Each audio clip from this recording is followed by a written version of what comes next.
I'm Dr. Sarah Olivo. And I'm Dr. Liz Seidler, and you're listening to College is Fine, Everything's Fine. All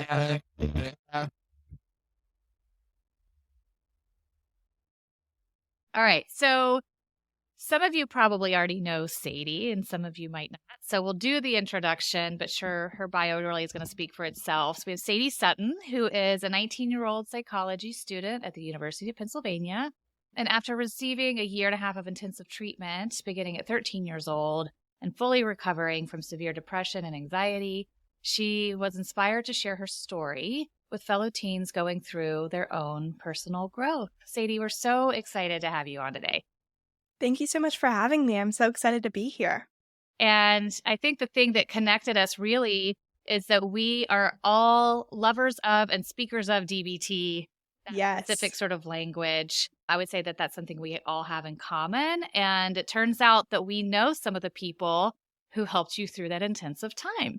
Which is crazy. It's such a small world. And yeah, it still feels like a smaller community. There's more and more people that now know of DBT skills, or they teach different principles like mindfulness, but the true DBT community still feels small. And so it's so cool to have all these different touch points and commonalities. It's really amazing. So I think it's become much more colloquial or common language, right? There are celebrities that have gone through DBT, professional athletes. So it's definitely in the zeitgeist, like everyone's kind of talking about it. But have you found, because it's, even the word dialectical, I think for people, it's like, what? Have you found a common way or to kind of explain it to teens and college students so that they can kind of understand in a really snippet, what is DBT? There's kind of two approaches I'll take. One is if people are familiar with the mental health field, I'll say it's kind of like CBT, but it's more skills-based because most people have heard some variation of CBT and okay, your thoughts, your behaviors, your emotions are all connected. That cycle is pretty similar. I know Marcia is we're not CBT, but even when I took DBT, people would explain it to me that way. So I feel like if you've been within the mental health world, taking that CBT intro is helpful. But for people that have never, ever heard of anything related to DBT, the way I explain it is that if you are living your life effectively, if your mental health is stable, if you feel happy and fulfilled and connected, you're probably doing most of these skills.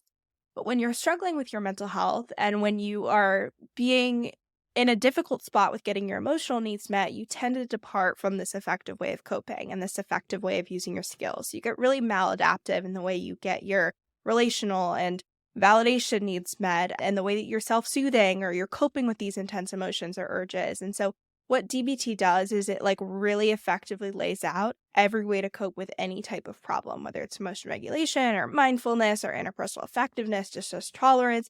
It's a how-to book to get back to that effective point of functioning. And so there's really things that seem more complicated, like how to immediately lower your heart rate when you're having a panic attack. And then there's really simple things like how do I advocate for myself and set a boundary?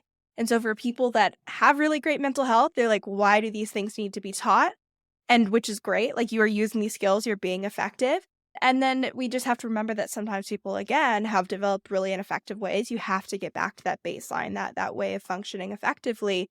And the last thing that I always mention is people are DBT was developed for people that are extremely suicidal or struggling with borderline personality disorder. How does this relate to me? And I'm always well, if it's working for them, then it will work for you. So if you're feeling stressed or overwhelmed or you're having issues in your relationships, these will work because they're working for people with much more challenging and complex and overwhelming issues. This is developed for people that are really, really, really struggling. And so it will also be effective in what you're navigating as well. Well, and I can tell you that I first became aware of DBT when I was in graduate school and getting trained in it. And when you are considered a DBT therapist, you do need intensive training, which we can kind of go into. But it's really something where you need to buy into these skills yourself, be willing to practice them. But I remember in grad school thinking well, damn, I wish I had learned these earlier because, some people have really great mental health, but there's a lot of reasons for that. There's obviously biologically, they just have the right chemistry, right? But there's also that they might have had somebody who could model those things. And maybe they haven't had a stressor that's significant. And so even if so far your life has felt kind of on track and I feel like I can manage most things, life throws you curveballs. I think that most therapy programs that do any sort of college prep are really based very heavily on DBT skills. So I know you mentioned Marsha Linehan. Marsha Linehan is the person who created DBT. She's like the queen bee of the We love her. program. Everyone, it's so interesting. Like, no one's saying this about the person that started CBT or psychotherapy. No one's like, oh, we love Freud. Like, no one is doing that, or like Skinner's the best. Like, but Marsha, we loved Marsha. And I think part of it that's so cool is that she struggled with all these things that she created a treatment for. And she has so much empathy and compassion and has been exactly where all these people are. The providers that are teaching DBT to these newer generations, these newer individuals, like there's that extreme level of compassion and understanding and embodiment of the principles like you were talking about. It's like maybe you didn't have people model these skills before, but in DBT treatment, everyone is using them, whether it's your psychiatrist, your therapist. And it's so fun to be very immersed in that in this community where everyone is so shockingly effective with regulating their emotions and setting boundaries and in their relationships. It's a really, really cool thing that doesn't happen in very many places in life, but it's very powerful to see modeled and then be able to implement yourself. Well, and I think Liz and I can both speak to this. She's an awesome boss lady. I mean, she was smart from a business perspective too. I think part of the reason we still say her name is she has said, "This is mine." And that's that. And I think she was really very thoughtful about the way that she did that. So it could go back and she could get the credit she deserves. Yeah. And I hear now she's still leading her little mindfulness groups now that she's retired. She is still teaching the skills, which is just so, so, so cool. Well, one of the things when I was getting trained in DBT that I loved was really this idea of practicing what you preach, and like we're all fallible, and really I think you can see the adaptations of DBT, and I'm glad you're pointing this out. When anyone Googles it, any of my clients, even friends, when I tell them, they're like, wait, like that's type of therapy. They're always like, do you have BPD? I know. And I'm like, okay, it's been used for so many other things. I know. Like, that's the first question. They get so concerned. I know. And I'm like, well, you should be reassured that I'm doing this treatment, because if it's working for this thing that is so challenging for people, then this will work. Right. But it's been adapted now. It just keeps going down like lower and lower age-wise. We know it's a primary intervention in elementary schools, middle schools, high schools, and a prevention model. So I think that any of our listeners listening, that really when we think about DBT, they are life skills and they're just not taught as well as math and reading. And hopefully we're trying to affect change within the DBT community, that the social and emotional learning that we get at a younger age to hopefully prevent some of the mental health outcomes that we're seeing in teenagers and young adults and adults. So I'm glad we're on the same page, all of us, that we love DBT. And we'll put a link in the episode on the New York Times article where Marsha Linehan talks about her history with mental health issues and the development of DBT. I think it's a good read for anyone that wants to familiarize themselves more with the origin of DBT. And if anyone needs any last convincing, Selena Gomez does DBT, so you should do DBT. I know. The list just keeps getting longer. Yeah. But, you know, I always like to ask, there are some fan favorites in terms of DBT skills, okay? And I could even say, even with my patients, I love when they finish skills group because I like to like survey. I feel like I should get like this like little survey like when everyone graduates from DBT, like what's their favorite skill? We did that. We would do a little like graduation ceremony at McLean when you would like step down and you would either leave the program or you would go to the like less intense side of the unit, and you would say, what's your favorite skill? What have you learned? All of the things. And it was really fun. It was definitely a hallmark of the experience to like pick your favorite skill. You'd write it down in the notebook. It was a whole thing. Is your favorite DBT skill the same as it was when you were at McLean? I feel like when I was at McLean, a lot of the skills I was pulling from were really just stress tolerance, and validation was so huge for me, especially from my parents. And I would say now the skills that I pull from most frequently are more emotion regulation. So I love accumulating positives. I'm always using the please skill. Building mastery is a huge one. But I also feel like the goals that I now set with my skills usage, like this year, I'm like, I want to do more radical acceptance. I want to do more loving compassion. Those are the ones that I am kind of leaning more towards, whereas initially there was more resistance. Like, this is stupid. I don't want to do loving compassion towards people that I hate. Like, this is not fun. Whereas now it's like, okay, there's so much value to these, and I've learned them once. Now it'll be a little bit easier to implement. But yeah, I would definitely say, like, depending on where you are mentally, the skills that you Hmm. gravitate towards really reflect that. Liz, what do you practice the most? I think more acceptance-based skills. Like, I think I naturally, even as a therapist, I probably am more on the dialectic of change-oriented. I'm always kind of focused on, okay, like, what could I do differently to kind of manage my mood more effectively, or challenging my thoughts when I notice that they're biased. And I'm really trying to, like, mindfulness of current emotion or mindfulness of current thought, how to see if I can change my emotional experience without doing something. So I would say that's like my growth edge, just like what I'm more mindful of. If I had to say like my favorite skill to practice, probably is opposite. Distraction. No, no. Me. It's probably The opposite opposite action. always. Opposite action in general. I have to use it like all the time. It's like, Yeah. Liz, okay, you want to read or watch Netflix, your wise mind is telling you to do this. You probably should do this, right? Or I don't want to go outside. It's freezing out. Okay, I'm going to like bundle up and go outside. Like I'm constantly using opposite action. Yeah.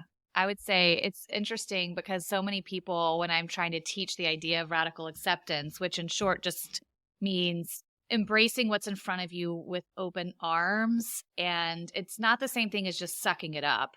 It's saying, Yeah. what are the things that I can change? What are the things that I can't? And let me see if I can just accept fully and towards that acceptance too, what is in Yeah. front of me. And for me, even though so many people fight against it, and I understand that completely, I found that skill has been the most relieving for me because it just takes away this idea of constantly fighting things like, I talk about this all the time. I live in the winter. I'm from the South. I mean, I live in the Northeast. I'm from the South. I struggle with cold. And there's just an acceptance that comes from, okay, I would go through months of just fighting it and being frustrated and saying it shouldn't be this way. And what a relief when I said, okay, this is what it is. What are the things people do who like winter? Let me try that more. And it's a huge help, but it can be hard. You have to sort of like any skill, I have to I get off track, I get back on track. Sadie, which one do you struggle with the most? Which one that is in your toolkit, but you're like, I don't want to use it? Yeah, I love what you said about radical acceptance. I feel like as a teen, it's very freeing to realize that you always do have a choice. I feel like I especially was in that mindset of like, I don't have control over anything. Like, my parents decide where I'm going to school. Everyone says I have to show up to these certain places at these different times. I have to be in treatment. I have to go to therapy. There was none of this, like, I have a choice in the matter. And to be able to realize, like, at every single opportunity, I could, like, accept or reject reality, and I could choose to be effective, or I could, like, continue to be willful. Like, that was so eye-opening to be like, I have control over everything. And yes, I could, like, lead myself down a path of being extremely effective and creating more problems for myself, but I still always have that choice. So that was really, really eye-opening and changed everything for me. The hardest skill for me to implement, I mean, opposite action is always hard. I'm always struggling with that one, especially when it's little things like not watching Netflix or getting out of bed. Um, but I would say I still, like, on a daily basis, am recommitting to please skills. I think as a teen, our routines and the things that we're engaging in are not necessarily aligned, like with a balanced sleep schedule or with a really balanced diet or exercising on a regular basis. And yet having that foundation is so necessary. So those are things that I'm like constantly being intentional about. Wise mind, I feel like, was a skill that seems like it would be more challenging, but because it was something that was like drilled in so early on, and you kind of cultivate that ability to understand what your wise mind is saying, and then you could just like continue to go back to that. It's not like every time you're like refinding your wise mind. It's like, okay, going back to that place that I've already established. But yeah, I would say it's like daily things like please skill, where it's like, I don't want to do these things. I know that they're good for me. And it's like a more ongoing process rather than just like, I distract for this period of time and then things feel better. I ride the wave of this emotion and then I've moved on. Whereas please skill, it's like every moment of every day, you're implementing and you're going back to that foundation. Yeah, they always say that please skills, which essentially, in short, DBT loves you mnemonic. It's like taking care of Yes. your physical health, eating correctly, being active, making sure your sleep is okay, not taking a lot of substances so that or at least recognizing how they impact your mood. So it's essentially healthy daily habits. It's the easiest thing to teach in a class because you're like, okay, you should eat, you should sleep. Everyone's like, uh-huh, uh-huh. And we all know it. They're the hardest things to do. It requires a lot of discipline. and a lot of boundaries in your environment, and things can come up. We'd love to hear more about, maybe you started this podcast, which we haven't even introduced. You have a podcast, Sadie. I do. Called She Persisted. And I think my understanding was that you felt like there really was a need for people to hear from other people their age about mental health advice, experience, normalizing, destigmatizing the therapy experience. And you probably have gotten some feedback now that the podcast has been up and running for several years about why that's been valuable to listeners. So from your perspective, why do you think it's important for people to hear advice or aspects about your experience from people their same age? What do you think the benefit of that is? Totally. I remember going through outpatient therapy, inpatient therapy, residential treatment, and I kept hearing from adults over and over again that it will get better, things will change. Some would even say I've been in your exact position. There was the logical, there are tons of studies showing that DBT works. And there were other adults, again, emotionally being I promise this will shift. And it was just so hard to connect with them. I think part of that was that I was letting my emotions and my thoughts control me. I just feel like I had no control over anything. And my experience with almost every variable in my life was very negative. So when I went through DBT and when I went through intensive treatment, I really didn't initially believe that it would work. And I really think that's why it didn't. And so when I got to McLean, they were very clear that you can't just kind of go through the motions. That's a very participant-based program. You have to be willing, you have to accept that you're there, and you have to be invested in the process. And so I, for the first time, kind of made that mental shift. And I can trust people to try and help me, and I can let them in, and I can try and really go through this process with my wise mind and being open to a potential effective outcome. But as I went through this and as I started to see shifts in my mood, I was initially so severely depressed. I'd been hospitalized 4 times. I had all these insane behaviors. I was in intensive treatment for 1.5 years. So my mental health got to a place that most teens' mental health doesn't get to. And so I was very aware of how bad my mental health was. And so for that reason, I was I got to tell everyone. Because if this works for me, then it can absolutely work for all of these other teens that are struggling and not doing well. But it hasn't necessarily gotten to this insane, crazy, challenging place. I also never wanted anyone to go through emotionally what I did. So I was I want to share everything possible that helped me so that no one else has to suffer the way that I did. And I third was really, really aware of how lucky I was with the resources I had access to. And McLean is the best adolescent DBT residential program in the world. They are the most phenomenal, amazing clinicians. DBT is the best program. It's the primary intervention for adolescents struggling with depression and anxiety. And so there was all of these different ways that I was being supported that most teens don't have access to, whether it's there's crazy wait lists for DBT in their area, whether it's their parents don't believe in mental health, whether they're not able to drop everything and take a semester off of school because that's just not feasible in their life. And so I was very aware of how lucky I was and, again, how severe my mental health was and how effective these skills could be in a different setting. And so I wanted to share those. And so it was really a combination of this is insane that this actually worked. I have never believed in an adult in my life when they said it would get better. So as a teen, I have to tell other teens that it is possible. And I also felt so lucky. I wanted to share the resources that I had gotten access to and share these skills that really changed my life. And then since I've been doing the podcast, it's really evolved and become less of this is my story, this is what was helpful, and more this is the resource I wish I had. All these conversations about every aspect of mental health, whether it's grief or anxiety or core beliefs or stress or productivity, all of these things that were kind of adding to the picture of struggle, but I wasn't having conversations about it, didn't have resources to really dive into understanding these concepts. And so that's kind of what I've done with She Persisted. I think it's such a great way, of course, of taking something that was really difficult and making some meaning out of it. At this stage, have you spoken? I mean, you're in college now, and our audience, we hope, is mostly college students at this point. So is there something different about hearing advice from someone like you? Have you had friends or other students at Penn or just friends from home feel okay, I can hear this because it's coming from you, who you said I couldn't really connect to someone older than me at certain points. How do you feel there's a difference when a friend says it versus an adult? Yeah, it's definitely interesting. I've had a lot of teens message me or leave reviews or say that it's been really helpful to hear different tips or that it's really validating or they've been exactly where I was. And so that's been really amazing and fulfilling to hear. And then something that's also really interesting that I didn't necessarily expect was parents who have no insight into what their teen is going through. And so to hear another teen talk about it and be like, oh my gosh, like this is what's going on inside their head. These are the emotions they're struggling with. This is what they're grappling with on a daily basis. And they're not talking to me, but now at least I have some kind of insight of what they might be experiencing. So that's been really cool because I know for me, I didn't talk to my parents at all about what I was struggling with. So to be able to help other families kind of have some line of communication has been really cool as well. Yeah, I've had some friends listen who have, Aw. college students, teenagers, and a lot of them have said to me, I did not realize how thoughtful this generation was. I didn't We really, have a lot and I'm of like, emotions. Yeah. I think they were expecting just a bunch of people.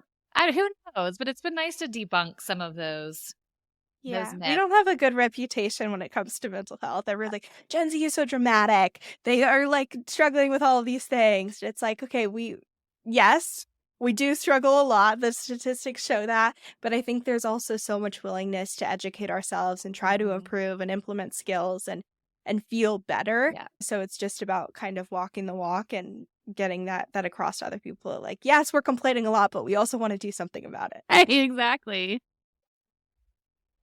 So, Sadie, it seems like we're on the same page about both our podcasts. I think our efforts are to reach a wider audience and to account for people that don't have access to mental health treatments for a lot of reasons, evidence-based mental health treatment. Mhm.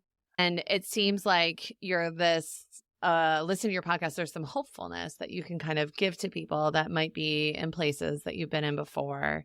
What are some other myths that you've kind of noticed just about therapy in general that maybe people your age have, and through your experience, what happened that kind of challenged maybe in your own myths that you had about treatment, that now that you're kind of on the other side? Yeah, I think one of the biggest pieces or kind of types of resistance I see is like, well, my mental health isn't bad enough, or it's not at that point yet. That's one of the most common things I hear. And every time I hear it, I'm like, that's just wrong. Like, nope, this is objectively not how this works. Because I always, whenever I hear those things, and with most mental health things, I always check it against physical health. And that's a really effective way to be like, is there stigma here? Or is there some personal resistance to asking Mhm. for help? And so if you had a fractured leg, but it wasn't a broken leg, you wouldn't be like, well, it's not bad enough. Like, I don't really need to go to the doctor because Right. all these people have a broken leg and mine's just fractured. Like, what? Like, that doesn't make sense. And it's the same thing with mental health. If you're like, I'm anxious on a daily basis, but I don't have anxiety, so I shouldn't get help. Like, that doesn't make sense. And so I think if anything, the way to approach that is I'm so lucky that my mental health hasn't gotten to that crazy severe point. And what that means is that these skills will be more effective. It'll be easier to recover. And so I really do feel like we need to shift that narrative of like, oh, my mental health isn't bad enough, so I shouldn't utilize these resources. And it's like, oh, my mental health hasn't gone to a terrible point, so this is the perfect time to intervene. Mhm. Prevention is amazing. I can absolutely use these skills and prevent myself from suffering more. Beautifully said. I love that. We have been known to use the fractured leg versus broken leg idea ourselves. Oh my God, I love it. I love it. But Yeah. one thing that you have mentioned, if you look at your website or listen to your podcast, you're saying things like evidence-based treatment. Now, Liz and I know what you mean, and we know why that's important to say evidence-based therapy versus therapy that we call kind of treatment as usual. And it's not to say it's bad, right? And people have had a lot of support and help through it. But how do you explain evidence-based therapies to your friends? And then why do you feel like it's important to distinguish the work? Yeah. So I had a really interesting experience in treatment, which is that the first intensive program I went to was at McLean. It was a dialectical behavioral therapy program. It was to a T evidence-based. They'd worked with hundreds of teens and seen really effective results. They have highly qualified clinicians that have done research for much of their lives and are again, fully immersed in this DBT experience. And DBT as an intervention is also very evidence-based and broken down in a way where there's not a lot of deviation from what was proven to be effective. Like, you learn the skills in a certain order, you address things in therapy in a certain way, there's a hierarchy of what you're talking about, what you're doing, you have a very specific team you're working with. Like, there's no question of like, okay, well, what are we doing today? Like, it's very clearly laid out because it's that way that is proven to work. And so that's what you'll implement so that you can get the results that DBT promises. So that initial program at McLean through East, it changed my life. It saved my life. I started to no longer be depressed. I started to be able to cope with my anxiety. I was no longer suicidal when I left. I had a foundation of a relationship with my parents. Like, all of these amazing, insane, crazy shifts took place. And then after McLean, I went to a therapeutic boarding school for 14 months. And it was a really different experience to be in an evidence-based program versus just a treatment program. And what's really unique about teens specifically is that there is a lot of programs that are not evidence-based. You guys would know more accurately on whether this is true, but I feel like this doesn't happen as much in adult treatment because they're not as vulnerable as a population. With teens, you're not consenting for yourself. Your parents are consenting for you.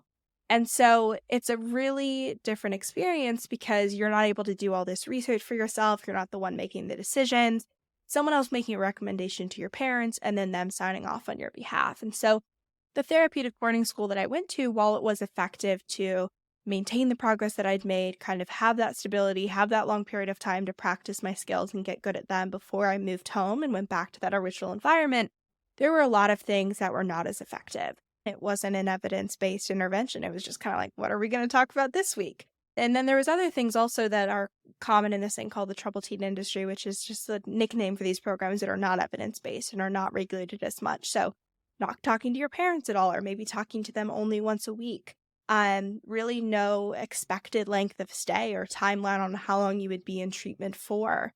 Needing to meet qualifiers of not being depressed or not being anxious to graduate and leave the program, and really questionable education and classes that are not at the level that they should be at because it's not being regulated. So all of these different things that take place at these programs, but when you get down to it, you're going there for mental health treatment. And so when there are no psychologists on campus, when the psychiatrist is only meeting with kids every 3 months, all of these things are red flags, because at the end of the day, what you're going for is evidence-based effective treatment. You want some level of guarantee that things will shift and things will work. And so that's kind of what differentiates evidence-based treatment and non-evidence-based treatment, kind of from my experience. I love, Sadie, that, when I'm hearing you talk about it, although, teens don't necessarily, they're not in the driver's seat around their therapeutic choices, I still think there is a room for them to be more educated and advocate 100%. for themselves. I think parents, I've worked with, tons of parents that are navigating more intensive kind of treatments, and they're lost too. They're kind of shooting arrows in the dark. They're looking That's for help. That's what's so unfortunate is that they are also very vulnerable, and these different programs like, yep, we can solve this. And the parents aren't like, okay, how? Like, what is the You're not going to go read 10 different studies about like why this is going to work. Like, if I was a parent, I'm not actually a parent, so I'm like, I probably wouldn't do that. I'm sure if I was a parent, I would. But like, I'm like, that sounds like a lot of work. Like, that's like really dense material to get through. Right. So. When you're in a crisis and a traumatic period of time. But I think like now there is this possibility, like you're saying, like research, right? Kind of look into it, understand more like what your options are. And like Sarah said earlier, I'm always amazed. Some different types of therapies work for different people. And I hope, and it seems like through your podcast, more teens and young adults can advocate and research for themselves and maybe can communicate with their parents or other kind of adults in their life that are assisting them in the decision about their treatment and care. One thing I think is really helpful, especially because sometimes we're talking here in some part about big or intensive programs, but what about the person who finally, Sadie, says to you, okay, I'm willing to go to therapy even though I only have this fracture? I always am encouraging everybody, including the teen who I'm seeing if the parents are calling me. I'm saying, like, let them vet me. Here's some questions that they can feel really free to ask. Here's how I do treatment. This is the method that I use. This is how I conceptualize how I'm going to get them better. And typically when they're coming into my therapy session, after they've said, okay, we're ready to go, you're going to hear me ask pretty quickly, okay, how are we going to know when your therapy is done? And Yeah. if they're asking those questions, or if they're not able to conceptualize, here's how I see the issue, here's what we're going to actively work on, we both understand the goal, we're going to work on that together, then I'd want to know more information. They might have a different rationale, a different methodology, but they should be able to explain that pretty quickly. 100%. And I think it's also like addressing like what a reasonable outcome is, because if you never have struggled with your mental health before, you're not like even know like, okay, what is the result I'm looking for? Right. So I think that's something really tough for parents, is if a program has all these graphs on their website and they're like 100% of our participants leave no longer depressed. And it's like, no, you don't let your participants leave unless they no longer meet the criteria for being depressed. It's like, we got to check that. And so many people live with depression on a daily basis. You can function through life in a really effective way and get resources on an outpatient basis and continue to work towards that goal of recovery without being in a program 24/7. Like, that is so possible.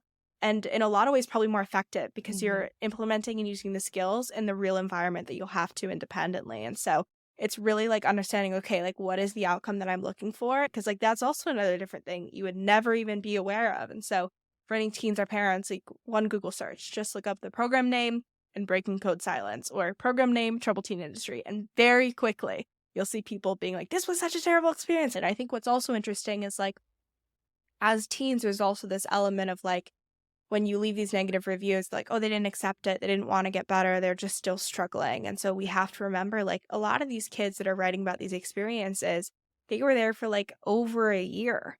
And if you did not see shifts or changes or a generally positive outlook after really truly investing in something for over a year, especially on that level of intensity, like all day, every day, it's probably not necessarily a reflection of the kid, especially if multiple kids are like, this really was not effective.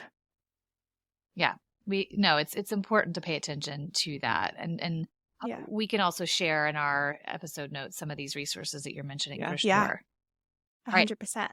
How do you generalize your skills to your environment? And college, it's the ultimate dialectic, I think, of it's like time of your life, so much independence and autonomy.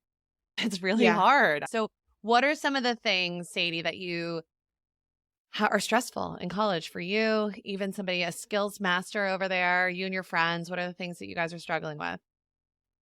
I mean, it's so hard. It's such a huge transitional period. I think relationally, it's really, really difficult because you're likely not going into college with a lot of people that you know, and you're building a whole new community from the ground up. You're building new best friends, you're building new acquaintances, you're building new teachers that you can lean on for support. Like, all of these relationships have to be completely restructured from the ground up. And that's really challenging because it's also just a big transition. Like, you want to be able to lean on relationships. So it's like you're building the relationships and trying to lean on people at the same time, which is really challenging. I would say on a secondary level, which for some people, depending on their priorities, become their biggest challenge, is like the stress of school and the amount of work that you have to do and the pressure of performing, especially with your peers. I think what's interesting about high school is that everyone has to be there. Like, legally, you got to graduate. Like, that's just kind of how it works. Whereas in college, you now have all of these really driven, really academically oriented kids. And it's no longer like, okay, if you do the work, you perform really well.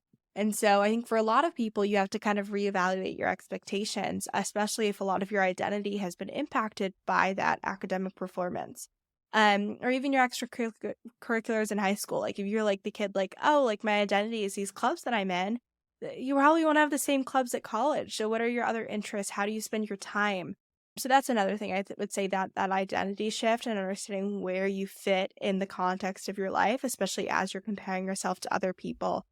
But I would say really just on a day-to-day basis, there's a lot of stress with getting everything done, maintaining that level of productivity and output, because classes are really hard and the semester can feel really, really long, especially when you're having exams every single week. And it feels like there's a lot riding on every exam. Like, every exam is like, oh, it's 50% of your final grade. And then the next week is like, this one's 60%. It's crazy. So there's just a lot of stress and pressure with what you're expected to output, which means that you just have to do more to establish a healthy foundation for your mental health and habits that you can lean on and kind of go into autopilot almost, rather than on a daily basis think, okay, how am I going to cope with this? It's like, no, you have your routine of getting enough sleep, having a balanced diet, interacting with these people that make you feel good, getting these things done for your classes on a recurring basis. And then you also deal with that added stress of like an exam or conflict with a roommate, whatever it is. You are somebody who's out there with knowledge. We also know that there's so many people that we see in our office who, they've learned a skill and so they've shared it with a friend. In fact, part of the reason we started this podcast is we wanted to help the people who are helping their friends by saying, hey, listen to this podcast. I got a good study.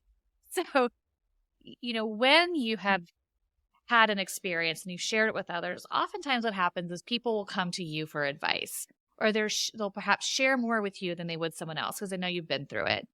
How do you set boundaries around helping other people and then trying to also give yourself time to study, have fun, reflect, eat? Yeah. So I feel like people will treat you the way that you show up in your relationships. And for a long time when I was initially struggling with my mental health, whether it was like a coping skill or a way to deflect, I was like, I am the treatment coordinator for all of my friends. Like everyone was like suicidally depressed. And I was like, crisis manager coming in. You will use this skill. I'll get you through this panic attack. I'll call the therapist. I'll get the parents involved. Like, let's go to the guidance counselor right now. It was a disaster. It was so incredibly stressful. It was so ineffective. I tell every single teen, like, please do not ever do that. It is the worst thing you could possibly do because you are not equipped to be able to support your friend effectively. You can instead kind of shift the way that you show up in relationships. So if you are showing up and being like, oh my gosh, tell me all the graphic details about this insane mental health crisis you're having. If that's how you're showing up, that is exactly how they will interact with you. But for me, when I left treatment, I was very aware of like, I'm no longer defined by these mental health challenges. This isn't what I'm thinking about 24/7 all day, every day. So I'd like to have relationships that reflect that. And so when I would introduce myself or make new friends, I'd be like, hi, I'm Sadie. Like I love my dogs. I like to snowboard. Like this is what I want to do for school, blah, blah, blah, blah. Like things that were not related to my mental health. And so it's interesting, even though I am having these mental health conversations on a daily basis and I'm constantly creating content and my like friends are liking all the posts on social media, no one is coming to me and being like, oh, this is this insane problem I'm having with this person. Of course, my friends come and talk to me when they're stressed or they're feeling overwhelmed. I like to think I'm a good validator and I implement all my skills, but I haven't set myself up in a position where it's like, I'm your person to come to when you're struggling in a really big way. And that's been really, really effective for my own mental health. And I also have really strong boundaries around that because I know how bad it was for me to be everyone's crisis coordinator and treatment coordinator and take on all this. And so if someone ever were to mention those kinds of things, I would be like, I am so here for you. Like, these are the resources. Like, you can't talk to me about that. Like, this is like from my own experience, like it's not effective for me. And I won't be able to support you as a friend. Like, we won't be able to have a healthy relationship, if a relationship at all, if I'm acting as your therapist. And I think the last thing anyone wants to do is like lose a friend because friends can be so effective in supporting you in your mental health. They can be a break from what you're experiencing. They can be an amazing distraction. And so if you kind of lay it out that way and not like, if you talk to me about this, I won't be your friend, but like, I want to be your friend the way that I have been, which is that we laugh together, we have fun together, we study together, we make sure we get our work done. And that's how I can support you. And I'm not going to now step into this role of being your full-time therapist because that's not what works for us. So the process of setting boundaries, but also really showing up in your relationships and the way that you want to be treated, which is so easy to do. Oh, the proof is in the pudding too. And I love that you said, you learned by having to go through it to set a boundary. And a lot of times, that's what happens is you do it. You realize You're like, what that feels happened, terrible, and then you have not to work your way happening again. back. But you cannot set yourself on fire to keep others warm. And a lot of people, I think, are in the position of feeling like they're sort of in the flames. So, well, good luck with all of it. Thank you. I appreciate it. And thanks for sharing that. We have loved having you. I know we both know you're so busy. So, yes, it's been fantastic. I'm glad we connected. Thank you.